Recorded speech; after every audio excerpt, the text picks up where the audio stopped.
Hi అండి. Mister millionaire wife part 71.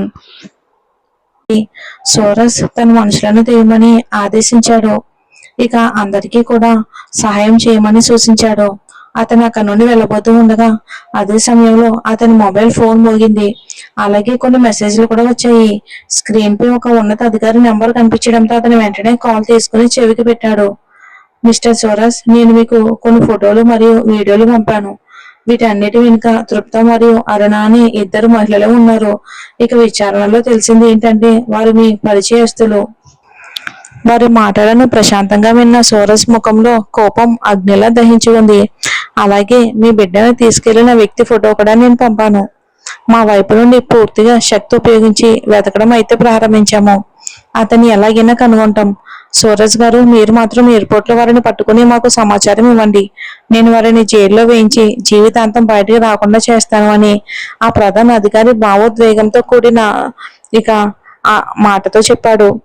స్వంత కుటుంబ సభ్యులే బిడ్డను అపహరించారని తెలుసుకుని ఆ అధికారికి కూడా కోపం వచ్చింది. ఆ నాన్న బిడ్డ ఏ పాపం చేశారు? తల్లితో బిడ్డను వేరు చేయటం వలన వారికి ఏం లాభం అని అతని మనసులోనే బాధపడ్డాడు. మరియు సూరజ్ గారు వారు ఇక్కడ నుంచి టాక్సీలో వెళ్లారు. ఇది సీసీటీవీలో రికార్డ్ అయింది. నేను ఆ టాక్సీ ఫోటో కూడా పంపాను. ఇది మీకు హెల్ప్ అవుతుంది అని చెప్పి అతను ఫోన్ కట్ చేశాడు. తన మొబైల్లో వచ్చిన ప్రతి ఫోటోని చూస్తున్న సూరజ్ కళ్ళు కోపంతో ఎర్రబడ్డాయి. సూరజ్, తృప్త ఈ స్థాయికి దిగజారుతుందని అసలు ఊహించలేదు. ఆమెతో చేతులు కలిపిన అరుణపై కూడా అతనికి చాలా కోపం వచ్చింది. ఒక్కొక్క ఫోటో మరియు వీడియోని చూసిన తర్వాత చివరి ఫోటోని చూసి అతను మరింత ఆశ్చర్యానికి లోనయ్యాడు. పక్కనే ఉన్న కార్తీక్ సూరజ్ ముఖంలోని భావాలను గమనించాడు. అతను కూడా నెమ్మదిగా ముందుకు చూసేసరికి అదే షాకు. ఫోటోలో కనిపిస్తున్న టాక్సీ ఫోటో, దాని ముందు పూర్తిగా నలిగిపోయి ఉన్న యాక్సిడెంట్ కారు చిత్రం ఒకటే అని అర్థమైంది. అనుమానం వచ్చి నెంబర్ ప్లేట్ పరిశీలించగా అది కూడా సరిపోయింది. ఇద్దరు వెంటనే కారు నుంచి దిగిపోయారు. వారి మనసులో ఒక ఊరట. ఆ పిల్లవాడు మాత్రం ఈ వాళ్లతో కలిసి లేడని తెలిసి పోలీసులు, అంబులెన్స్ అక్కడ చేరుకున్నాయి. రెస్క్యూ టీం వేగంగా పనిచేస్తూ కారు మీద పడిన భారీ ట్రాక్ ని తొలగించి కారు ముందు సీట్లు ఎవరూ లేరు. వెనక సీట్లో ఉన్న ఇద్దరు శరీరాలు పూర్తిగా నలిగిపోయి ఉన్నాయి. చూడ్డానికి భయంకరమైన స్థితిలో వారు మరణించి పడి ఉన్నారు. శరీరంలోని అన్ని భాగాలు కారులో ఇరుక్కుపోయి ఉండటంతో వారిని కట్ చేసి బయటికి తీశారు. చేతులు కాళ్ళు విరిగి వెళ్లాడుతున్నాయి. కళ్ళు బయటకు పొంగి వచ్చినట్లుగా ఉన్నాయి. ఆ దృశ్యాన్ని చూసి కార్తీక్ కళ్ళు మూసుకున్నాడు. అతన్ని చూడలేకపోయాడు. సూరజ్ శిక్ష ఇచ్చి ఉంటే కూడా ఇంత పెద్ద శిక్ష ఇచ్చేవాడు కాదేమో. మహిళలు, పెద్దల గురించి ఆలోచించి కొంత దయ చూపేవాడు. కానీ ఇక్కడ దేవుడే తన చేతులతోనే మరింత భయంకరమైన శిక్ష ఇచ్చినట్లయింది. దుష్టుల వినాశనాన్ని దేవుడే స్వయంగా తన చేతుల్లోకి తీసుకున్నాడు. కారులో ఉన్న డ్రైవర్ కోసం ప్రతి చోట వెతికారు. కానీ అతనికి ముందే ప్రమాదం గురించి తెలిసినట్టుగా అనిపించింది. లేదా అతను శిక్షకు అర్హుడు కాదేమో. తన ప్రాణం కాపాడుకోవడానికి అతను తలుపు తెరిచి రోడ్డు అవతలకి దూకేశాడు. అక్కడ పొదలో గాయాలతో స్పృహ తప్పి పడి ఉన్నాడు. తప్పు మీద తప్పు చేస్తూ చిన్న బిడ్డను తల్లితో వేరు చేసిన నీచుల గురించి దేవుడే నిర్ణయం తీసుకున్నాడు. వారి భూమిపై ఉండడానికి అర్హులు కాదని మొదట అన్యులుగా భావించి దయ చూపించిన సూరజ్ నిజం తెలిసిన తర్వాత ఆ మృతదేహాలను ద్వేషంతో చూస్తూ తన మనుషులతో అక్కడి నుండి వెళ్ళాడు. కారు రోడ్డుపై పరిగెడుతుందా లేదా ఎగురుతుందా? అది మెరుపుల వేగంగా దూసుకెళ్తుంది. అదే సమయంలో మళ్ళీ సూరజ్ ఫోన్ మోగింది.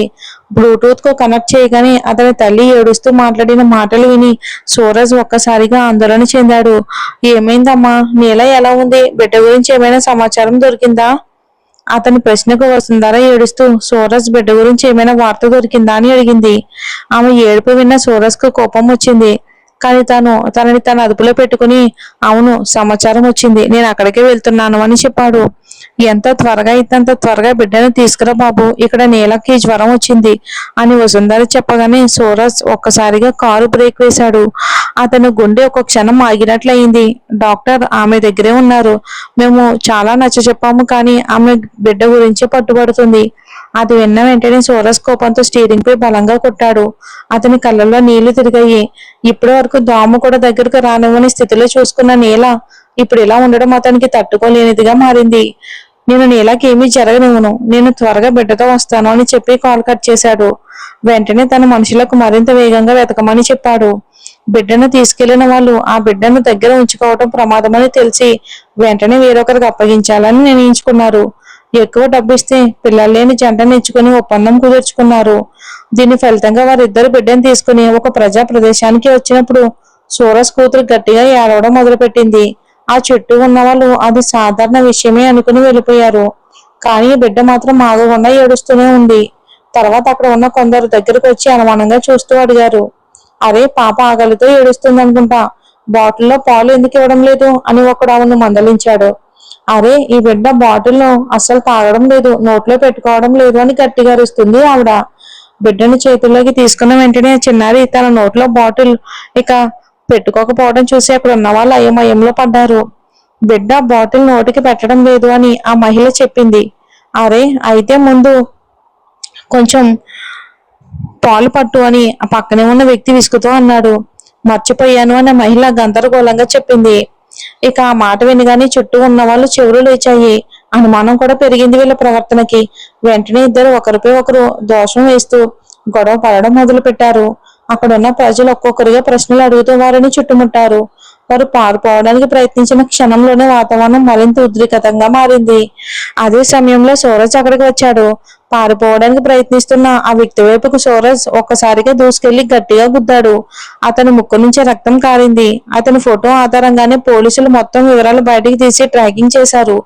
వెంటనే లొకేషన్ కనుక్కొని సూరజ్ కు సమాచారం ఇచ్చారు. పోలీసులు రాకముందే సూరజ్ అక్కడి నుండి అక్కడికి చేరుకున్నాడు. ఆ మహిళ కూడా భయంతో పారిపోవడానికి ప్రయత్నించింది. కానీ సూరజ్ బిడ్డను ఆమె చేతుల నుంచి తీసుకుని ఆమె చెంపపై బలంగా కొట్టాడు. ఆమె కింద పడిపోయింది. అంతలోనే పోలీసులు వచ్చి సూరజ్ ఆపారు. అది ఒక అద్భుతంలా అనిపించింది. ఇంతసేపు ఏడుస్తున్న బిడ్డ తండ్రిని చూసిన వెంటనే ఒక్కసారిగా ఏడుపాపి కళ్ళు తెరిచి చూసింది. సూరజ్ ఆ చిన్నారిని తన గుండెలకు హత్తుకున్నాడు. అతని కళ్ళల్లో కన్నీళ్లు తిరిగాయి. బాస్, వీళ్ళను తర్వాత చూసుకుందాం. నీలాక్షి గారు బిడ్డ లేక చాలా బాధలో ఉన్నారు, వెంటనే వెళ్ళాలి అని కార్తీక్ అన్నాడు. అతని మాటను అంగీకరించి సూరజ్ బిడ్డను గట్టిగా హత్తుకుని కారులో కూర్చున్నాడు. ఈసారి కార్తీక్ డ్రైవింగ్ చేశాడు. ఒక తల్లి తన బిడ్డను ఎలా జాగ్రత్తగా కాపాడుతుందో అలాగే సూరజ్ ఆ బిడ్డను తన గుండెకు హత్తుకున్నాడు. ఒక్క క్షణం కూడా చేతిని కదిలించలేదు. బిడ్డకు భయం లేకుండా ఉండాలని. తండ్రి స్పర్శలోని వెచ్చదనంతో ఆ చిన్నారి మళ్ళీ నిద్రలోకి జారుకుంది. అక్కడ హాస్పిటల్లోని నీలాక్షి పరిస్థితి మరింత క్షీణించింది. ఇక ఆ నొప్పితో భరించలేక ఆమెకు జ్వరం వచ్చింది. అది చూసి డాక్టర్లు బాధపడ్డారు.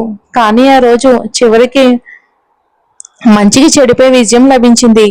తృప్త మరియు అరుణ తమ కర్మలకు తగిన శిక్ష అనుభవించారు.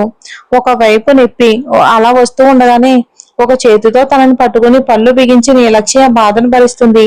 మేడం, మీకు ఇంకా జ్వరం చాలా ఎక్కువగా ఉంది. ఇదే స్థితిలో గట్టిగా ఉంటే పాలు బయటకు తీయకపోతే మీకే కాదు బిడ్డకు ప్రమాదం ఉంటుంది. దయచేసి సహకరించండి అంటూ డాక్టర్ ఆమెకు జ్వరాన్ని తగ్గించి ఇంజెక్షన్ ఇచ్చింది.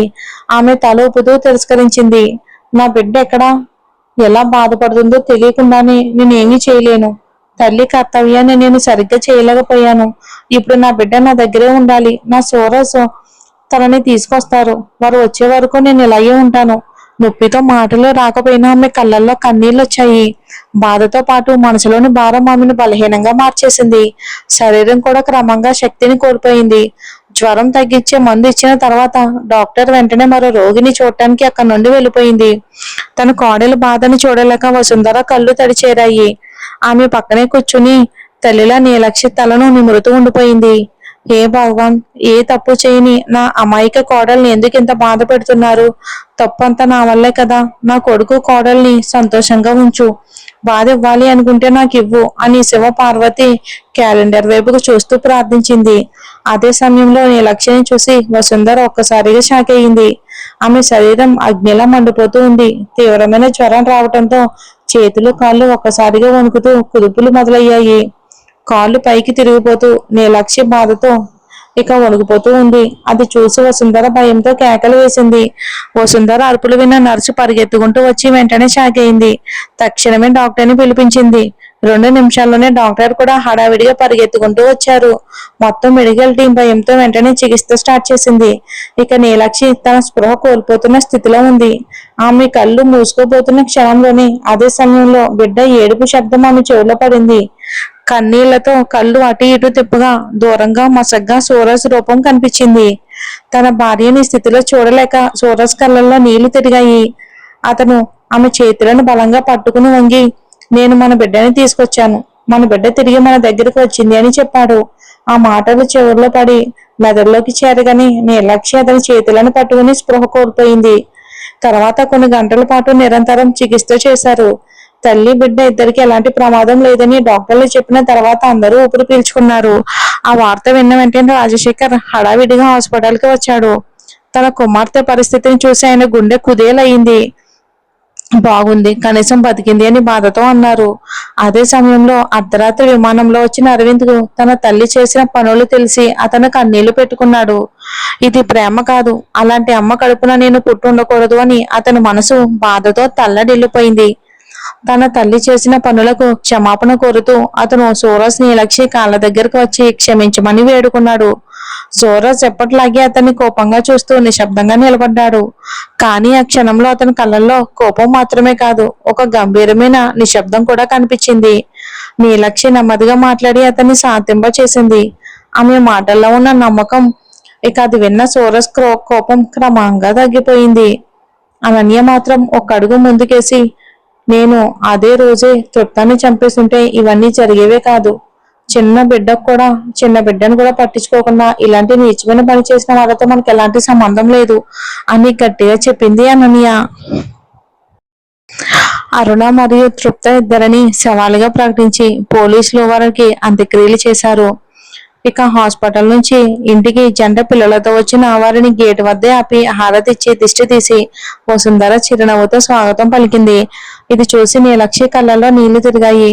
1 సంవత్సరం క్రితం పెళ్ళయి ఈ ఇంట్లో మొదటిసారి అడుగు పెట్టినప్పుడు ఇలా హారతి తీసేవారు ఎవరూ లేరు. కానీ ఇప్పుడు వారిని స్వాగతించడానికి మొత్తం కుటుంబం ఒకటిగా నిలిచింది.